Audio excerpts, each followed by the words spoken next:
So like I said, I'm really grateful that you guys come and joining the tutoring session. I know it's such short notice. Um, with that being said, today we are going over the last the last lesson for message one. This is the final lesson before your HESI exit. There will be more announcement to come. I will make announcements regarding how we're going to review for HESI and what we're going to do to prepare you guys for HESI. But for now, it is important that you guys understand the endocrine chapters. This is going to be on the HESI, and there will be many questions on the HESI. Actually, endocrine is a very big and crucial topic that you guys need to grasp the contents of this. Okay, but don't be too stressed. I'm here. You guys will be okay. So endocrine disorders. Okay, why is it not single page?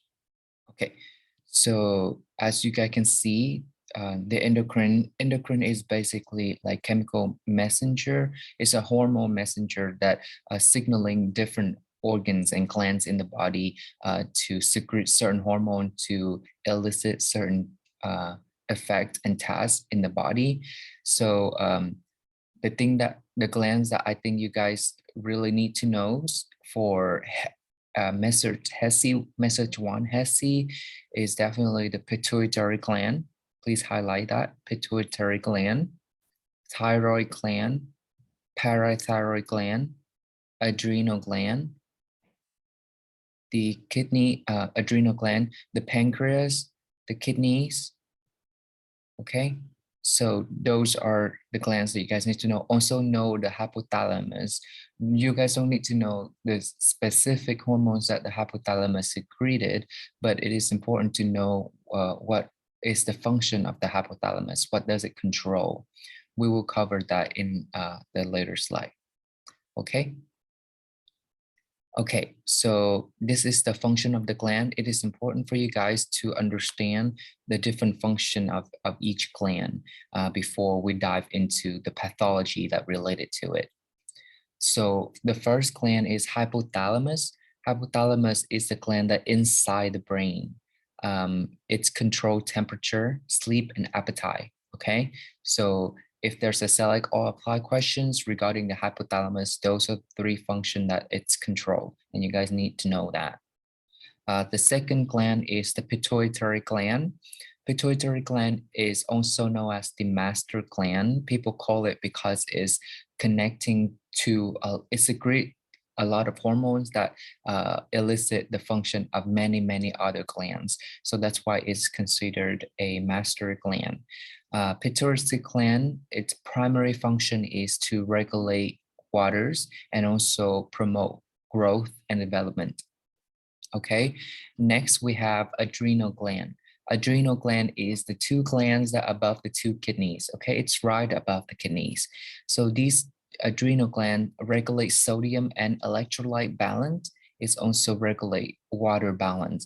And because it's regulate water and sodium, so therefore it's also regulate blood pressure as well, because blood pressure is about volume, is about water retention, and water and sodium is highly associated with blood pressure, right? So that's why adrenal gland also function as a blood pressure regulator as well.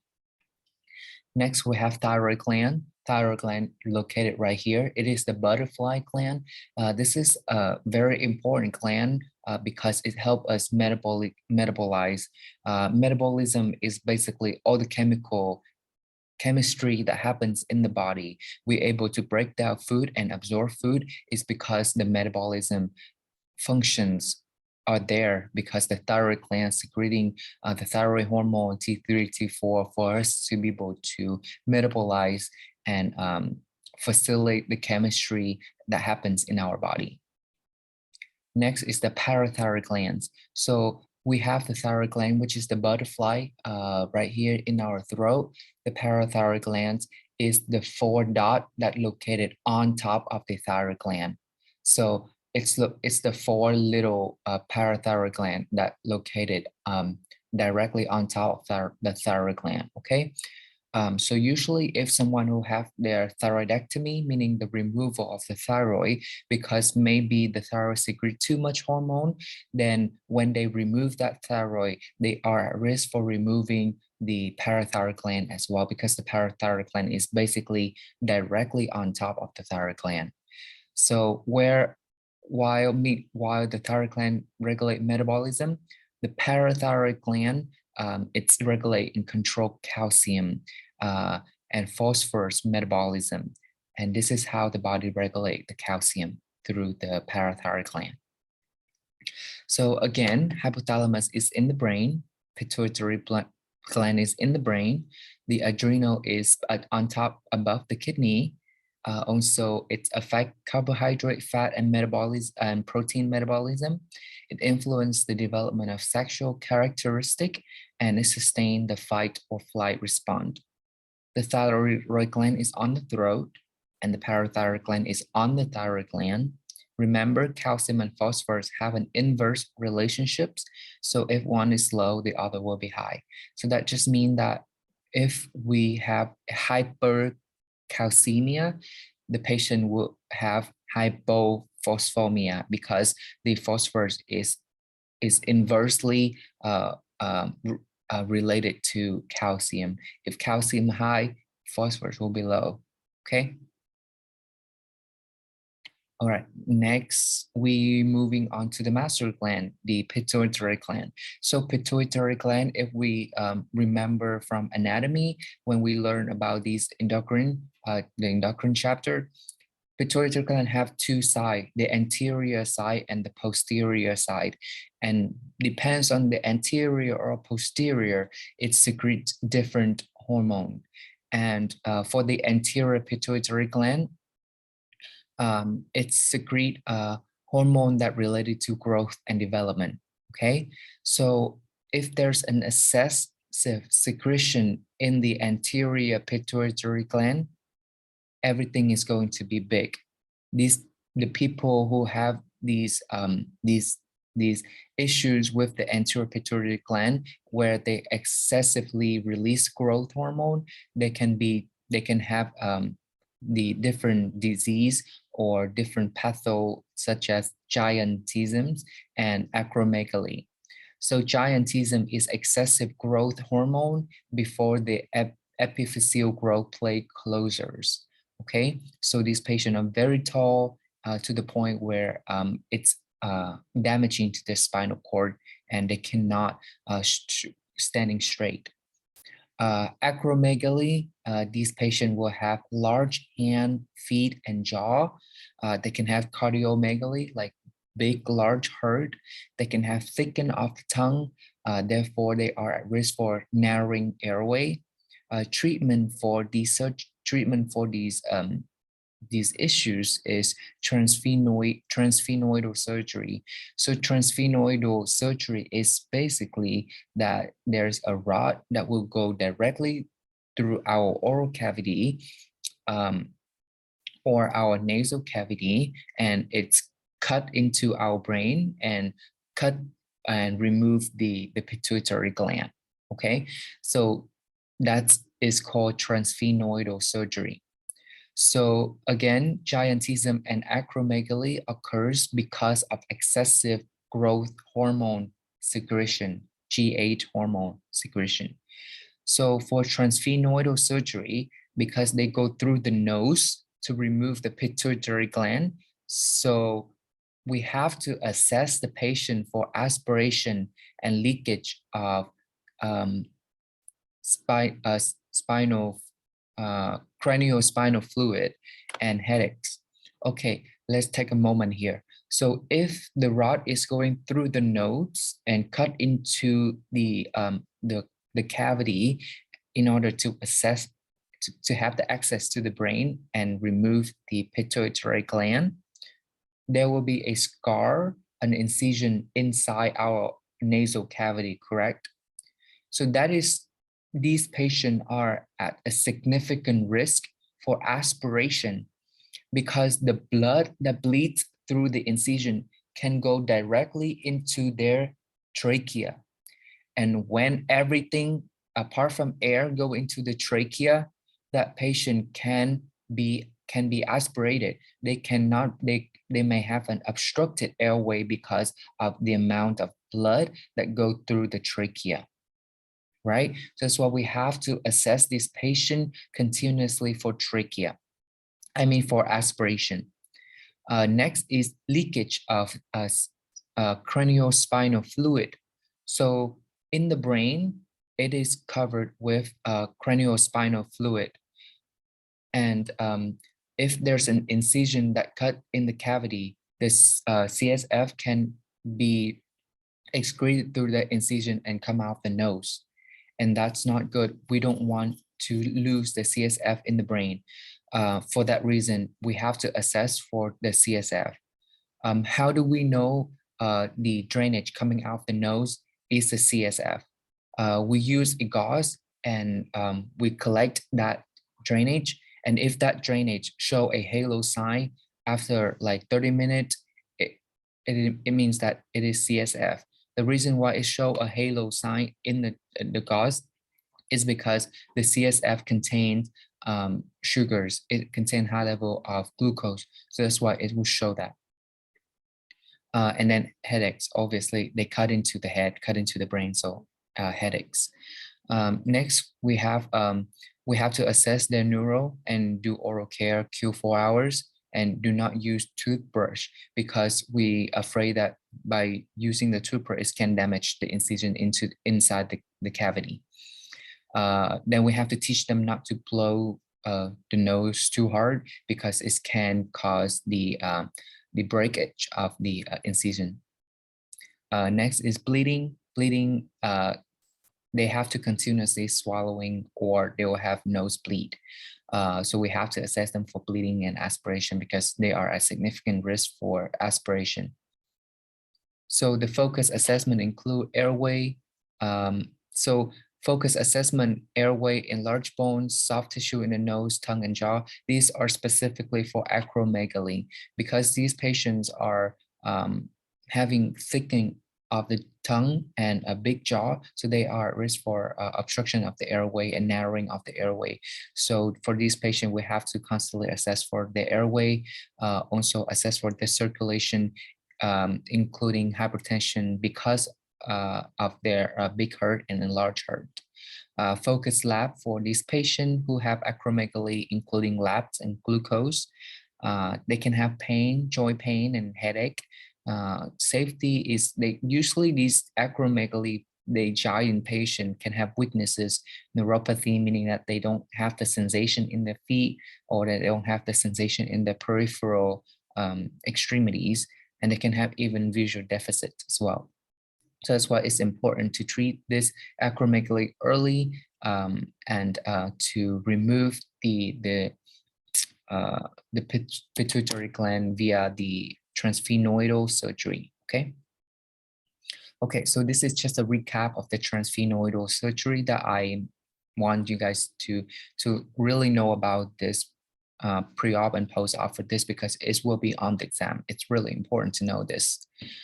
So basically, again, they put a large endoscope into the nose and cut the back of the mouth, the mucal cavity to access the brain, then take out the overfunction part of the pituitary gland.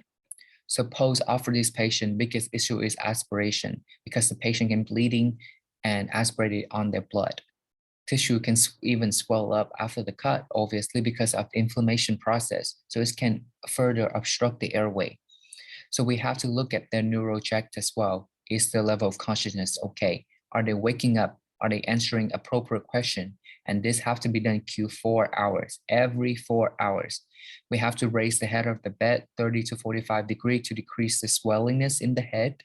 And we have to monitor for any type of drainage coming out the nose. Again, if there's any, we need to use a nasal swab or a gauze to collect and see if there's any glucose. When it dry, it will be crystallized or they will show a halo sign on the gauze. So that's when we know that that is CSF and we have to immediately notify the doctor that this patient is having CSF leakage. Teach them no deep breathing, no coughing, no sneezing, no straining, because this can cause increased pressure and cause dehiscence, meaning the breakage of the suture.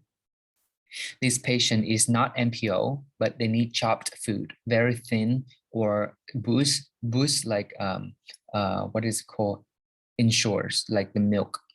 If they do eat, we must do very good oral care, because if not, they can have an infection of the wound, because the wound is literally right there at the back of the throat, right?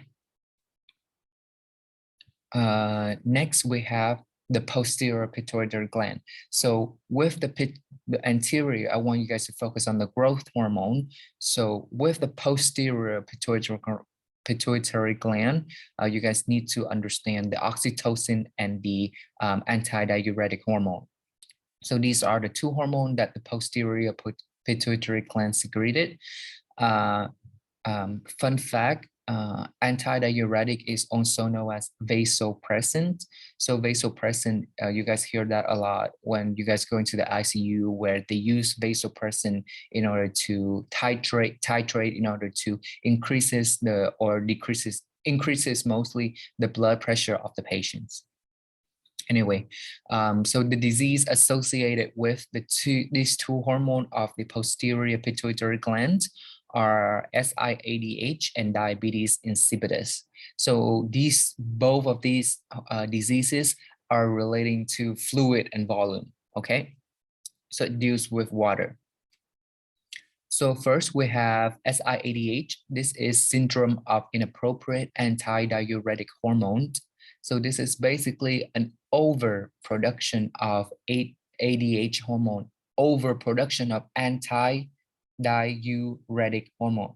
So let's break it down. Anti meaning, anti, against. Diuretic hormone is, we know that we give furosemide diuretic in order to promote the patient to pee and to reduce the volume inside the body, right? So if there is an overproduction of anti-diuretic hormone, what would happen? What would happen is, instead of the patient peeing excessively, they retain all of the water because it's anti-diuretic. So they retain all of the water inside the body. And this will cause too much water and lead to fluid volume overload. And what are the signs, symptoms of fluid volume overload? Like too much fluid in the body, edema, swelling, crackles, sound in the lungs, ascites, big belly, bulging eyes, cerebral edema, which can lead to seizure as well, because the brain is being compressed. And also jugular vein distension and hyponatremia. The concentration of the sodium is significantly decreased because the volume is so much in the body. So this patient can have these signs and symptoms. So what do we have to do? Obviously, we have to restrict the fluid and also restrict the sodium. By this point, sodium have to be known in your guys' head. Whenever sodium go anywhere, water follows. So that's why if we want to restrict further, we have to also restrict sodium, even though these patients have hyponatremia, okay? Because we don't want to give this patient sodium, even they have hyponatremia, because we don't want the water to further retain in the body. So we have to have a 800 to 1000 milliliter fluid per day only. And also we can give them hypertonic solution, okay? So what is hypertonic solution? Hypertonic solution is the solution that can draw the water into it, can draw the can draw more fluid into it instead of pushing more fluid into the body. You know what I mean? Medication is diuretic. We need to pull the fluid off. So we want the patient, promote the patient peeing to reduce the fluid in the body. Labs will have to consistently assess for vital signs, kidney functions, monitor for increased blood pressure, sodium, and electrolytes. Focus assessment for SIADH include alertness, seizure and coma, breathing, lung sound because of the excess fluid, circulation, sudden weight gain without edema, and focus lab, including electrolyte, serums, and urine osmolarity. So these patients are on seizure precaution. Next, we have diabetes insipidus. So diabetes insipidus is basically hyposecretion of ADH. So with SIADH, we have a hypersecretion. We have too much antidiuretic hormone inside the body compared to diabetes insipidus, where we do not have enough antidiuretic hormone in the body. So when we don't have enough antidiuretic hormone in the body, the water just keep flowing out. We just keeping peeing, and peeing. So there's not enough water in the body, no more. So it will lead to fluid volume deficit. So this is basically the urine has low specific gravity. The reason why the urine has low specific gravity is because it's just the excess fluid that's pee out. It's too much fluid compared to the concentration of the urine. The kidney doesn't have enough time to concentrate the urine. It just the patient just keep peeing because they don't have the antidiuretic hormone to retain the water in the body. These patients will have excessive thirst because all of the water just keep coming out of the body. They'll have dehydration, electrolyte imbalance. They can be in hypovolemic shock because the blood volume will go down when there's not enough fluid in the body. They will have weight loss. They will have hypotensions, poor turgor, tachycardia, hypernatremia. These patients can have polyuria, polydipsia, because they can't concentrate the urine. Medication to give for diabetes insipidus include vasopressin. What was I say earlier? Vasopressin is another name for antidiuretic hormones. And this we can also give desmopressin and indocin. Both medication increase ADH secretion so they can hold on to more water. We have to assess hydration, daily weight, maintaining their I&O, fluid replacement. For labs, we have to consistently check the glucose level, electrolyte, LC, and vital signs. So diabetes insipidus has nothing to do with diabetes mellitus, okay? Blood sugar is not affected in diabetes insipidus. So you guys have to know the difference between both of them. Focus assessment for diabetes insipidus, or usually called DI, is irritability, hypotension, tachycardia, weight loss, serum sodium osmolarity, skin turgor, sign symptom of shock, and constipation. All right, next we move on to parathyroid gland. So earlier we mentioned about the thyroid gland and how the parathyroid gland is on top of the thyroid gland, right? So again, parathyroid gland is all about calcium. They regulate the level of calcium, and therefore it's also regulate the level of phosphorus. So because calcium and phosphorus has an invert relationship, that is the reason why. So if someone have hypercalcemia, meaning that they have hyperparathyroidism, meaning that they have a high secretion of the calcium level because of the hyperparathyroidism condition.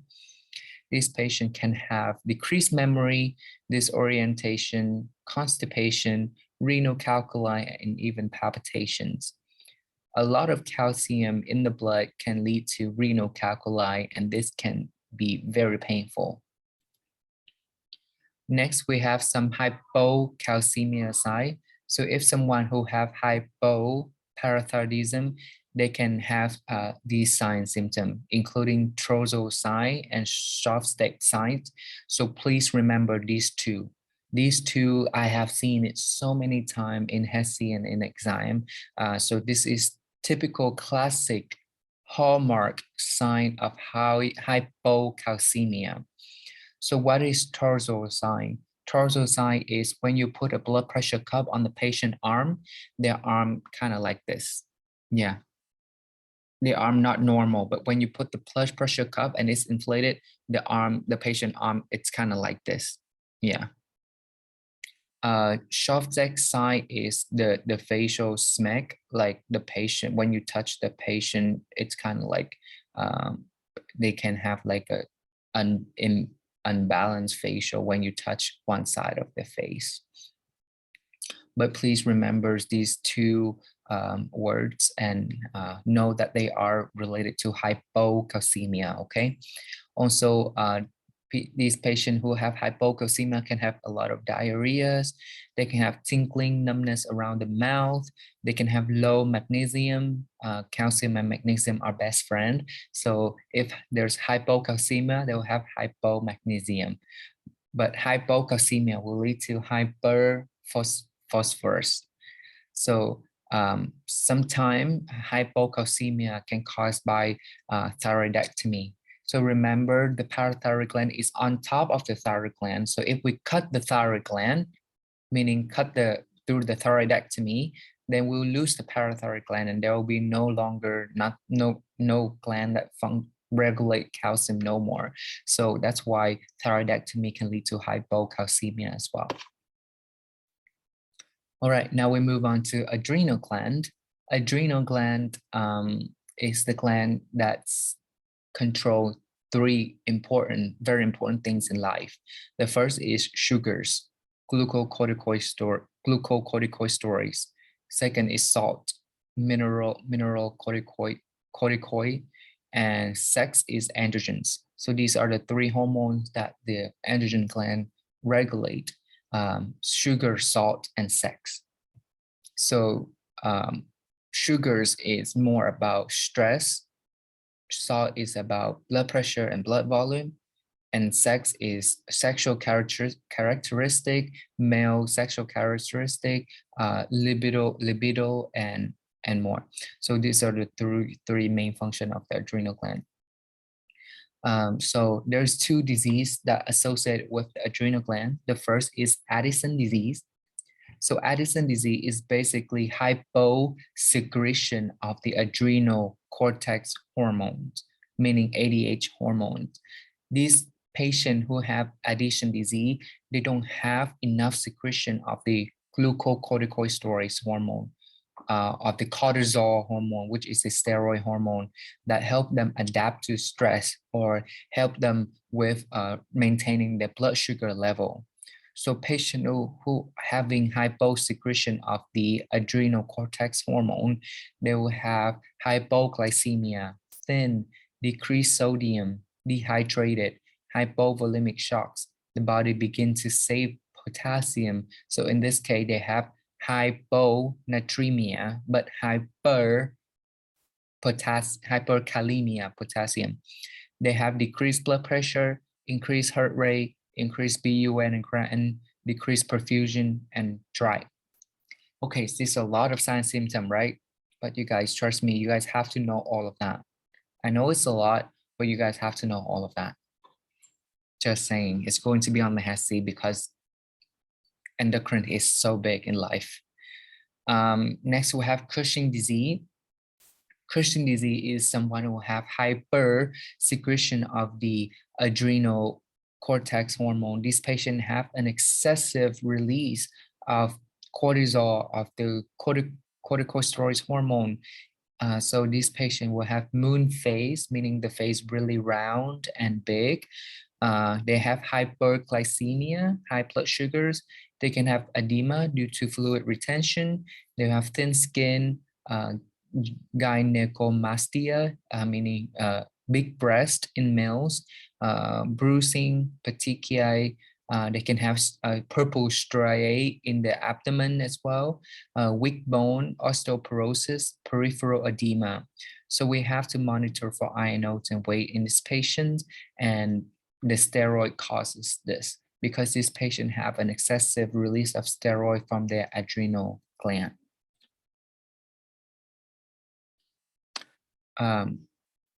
So this is what I was just saying earlier. So again, Addison disease is hyposecretion, not enough to secrete, so need to add in. So that's how I remember it. Addison, we need to add more, so that's why it's not secrete enough. Cushing, hypersecretion, fluid overload, look like a cushion. So yeah, so I already talked about the adrenal gland and what it regulates. So again, Cushing and Addison disease are all about steroids, okay? All right, I made this table for you guys so that we can go over it one more time because the information in Cushing and Addison is very important to remember. So basically, again, Cushing disease right here on the left side is basically the adrenal gland function too much. They have high blood sugars, high sodium content. The patient will be very puffy, make bone weak, moon face, big trunk, but extremity very thin and small. They have thin, frail skin and purple striae. They'll have bruises. Big risk factor for Cushing disease is chronic steroid use. Steroid works in adrenal gland, which making adrenal gland work too much would lead to Cushing syndrome. This patient has high risk for fluid volume excess. Monitor for vital sign, electrolyte, and especially lower potassium level, glucose level. A patient with Cushing syndrome will have hypertension, fluid volume excess, edema, petechiae, bruising. Steroids high, big, round, hairy. That's how I remember it. So these are just some of the things that I got from YouTube, like simple nursing. He was just like giving us the mnemonic, big blood pressure, big glucose, big sodium, like all those things. Next, we have Addison disease. Addison disease, the patient with Addison disease, they don't secrete enough of that hormone. They don't have enough of the steroid hormone that's secreted in their adrenal gland. So the blood sugar is going to be low and the potassium level is going to be high. This patient will have anorexia, nausea, decreased bowel sound, low blood pressure. They will have an odd tan brown skin, and we need to monitor for intake and output and daily weight for this patient. We want to give them aldosterone to increase that. Aldosterone is a hormone that helps with regulating sodium and fluid inside the body, so they can increases the sodium level in the Addison disease in order to maintain the fluid volume in their body. These patients usually pee around 2 liters a day. Because of this, they can go to crisis, which is called Addisonian crisis. In this case, the blood pressure will be so low and they can have hypovolemic shock and their cardiovascular can collapse and severe hypotension, which can kill them. It's lethal. So in this case, we have to treat it like a shock. Absent steroid, low, small, weak, and tan. So these are just some of the more assessment I got from simple nursing that helped me to remember the different signs and symptoms of hyposecretion. So you can take a look at that later. Okay.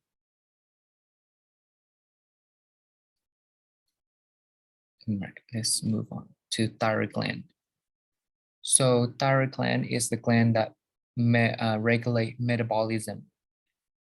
So metabolism, we have to know this. So normal TSH level is 0.4 to 6, and hyperthyroidism is fast metabolism, and hypothyroidism is slow metabolism.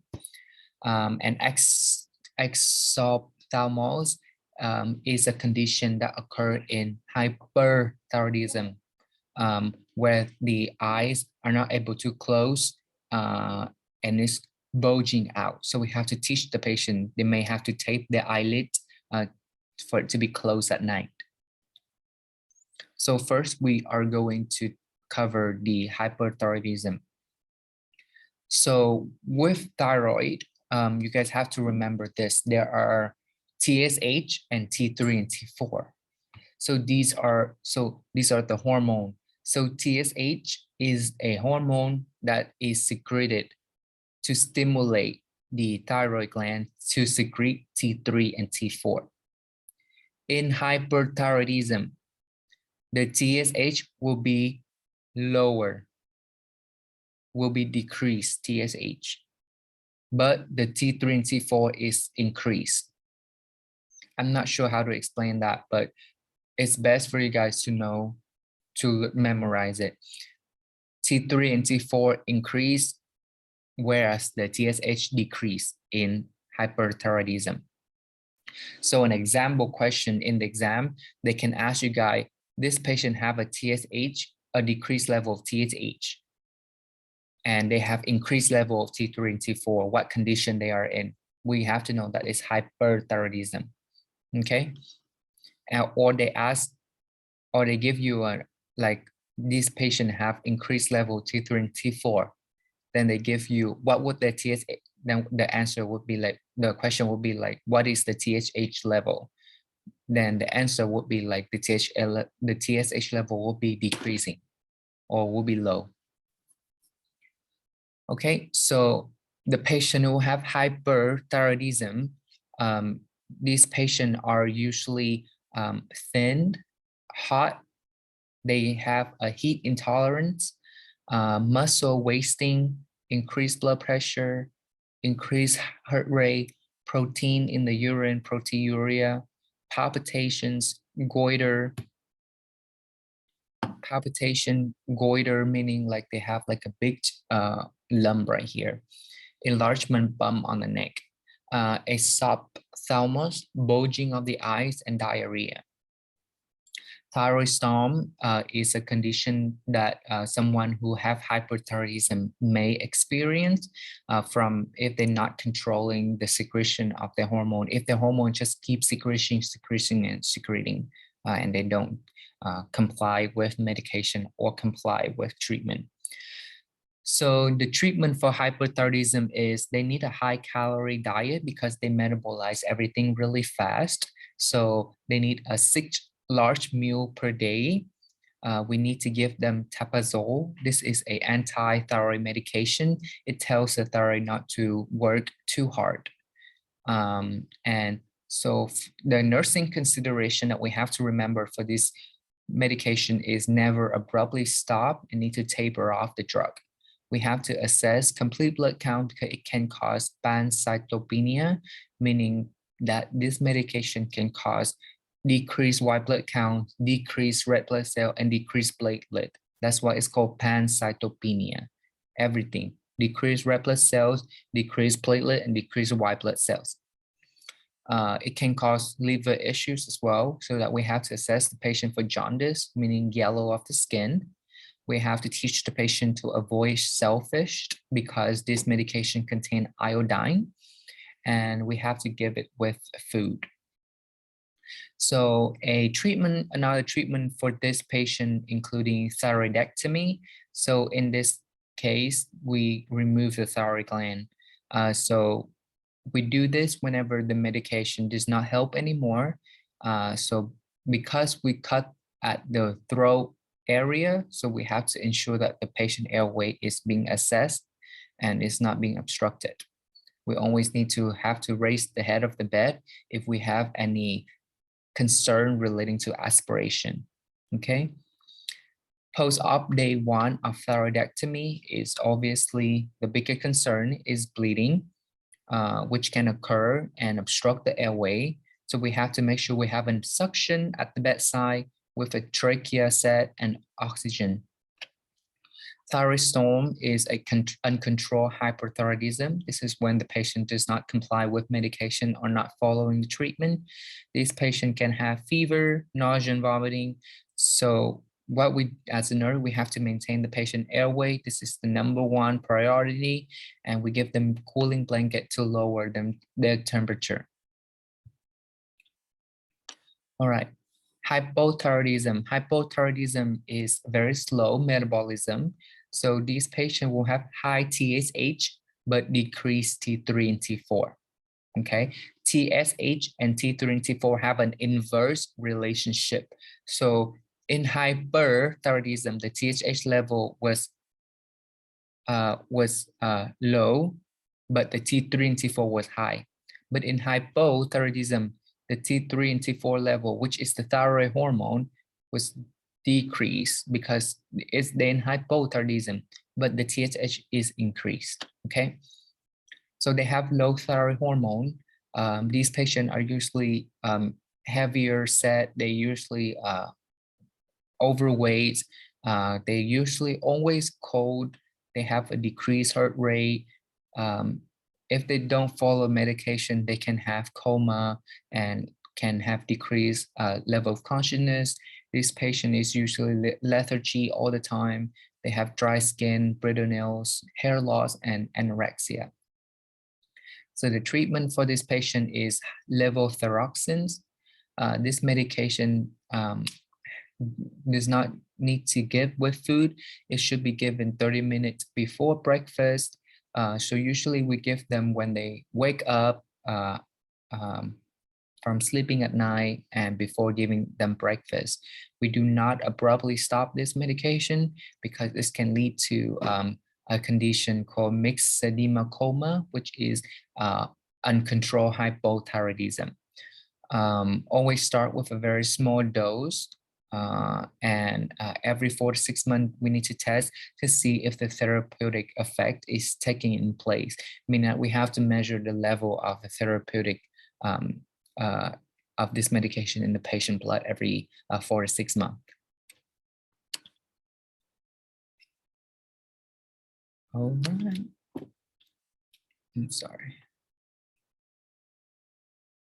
All right, you guys. So that is it for today. That is all I have for you guys for today. Let me stop sharing the screen real quick. Is there any question that I can answer for you all right now? I hope everything went okay. It's not too long, the lecture, but it's just a lot of signs, symptom, and understanding the disease that you guys need to know. You're very welcome. Thank you for joining. How hard is the comprehensive med quiz? Oh, there will be a comprehensive med quiz as well tomorrow?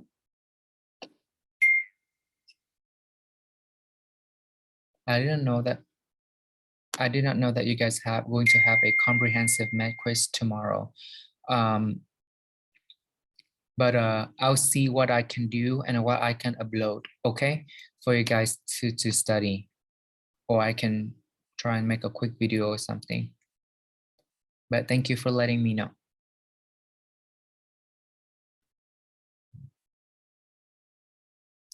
Thank you.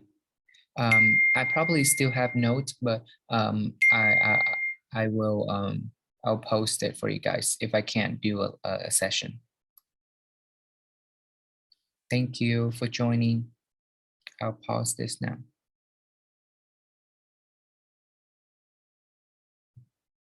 Thank you. You too.